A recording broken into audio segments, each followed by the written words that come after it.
So imagine you're stepping into the real estate world. And the first thing is to get your investment mindset straight, right? Like decide if you're all about cash flow, appreciation, tax savings, or maybe a mix of it all. This initial goal shapes every analysis you'll run. Right, so whether you're planning on a buy and hold, fix and flip, or even an Airbnb setup, it all starts with that mindset, huh? Exactly. Yep. It's almost like you're setting the GPS before a long road trip. Once you know the destination, you pick the best route, and next you really have to run Yeah. the numbers. By run the numbers, you mean digging into details like net operating income or NOI, right? Yeah, that's the heart of it. So NOI is calculated by taking your gross rental income and subtracting operating expenses like property taxes, insurance, maintenance, the whole shebang, but you leave out mortgage payments for now. I see that. And then comes the cap rate, which gives you a percentage to compare deals, right? Precisely.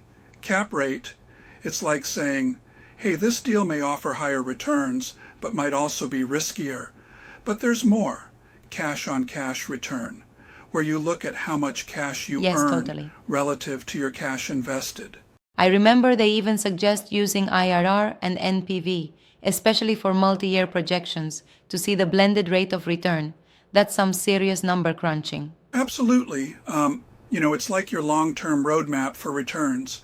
And then you translate all these calculations into a neat deal analysis spreadsheet. Imagine inputting figures like a $300,000 purchase price, a $60,000 down payment, monthly rent at $2,500, bam, cap rate, cash on cash return right there. But wait, isn't leveraging financing a big deal too? We gotta consider monthly mortgage payments and running multiple Right. scenarios. That piece is like crucial because while leverage can amplify returns, it can also add risk if not managed carefully. Right. It's like playing with fire a bit. You've got to know when it's warming you up and when it's burning you. For sure. And then there's the market and rent analysis side of things, checking local rent comps, vacancy rates, job growth. Those details really ground your numbers in reality. Definitely. And if you're looking into Airbnb or short-term rentals, you got to adjust your models. Instead of monthly rent, you plug in the average nightly rate, occupancy rate, even cleaning That really fees. shifts the equation. Oh, and taxes and depreciation, like, not to forget, buildings depreciate over 27.5 years, which can lower taxable income. But I do wonder, sometimes these analyses seem a tad optimistic about tax benefits, don't you think? You raise a good point. It's essential to be conservative with estimates. Overestimating tax breaks can lead to surprises later. But overall, the framework is solid.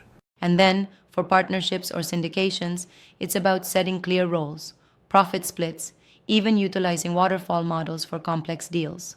Yep, this approach really ties all these pieces together. And finally, using Excel models and templates to fine-tune assumptions, like rent growth or refinancing options, makes your final buy decision checklist Exactly. robust.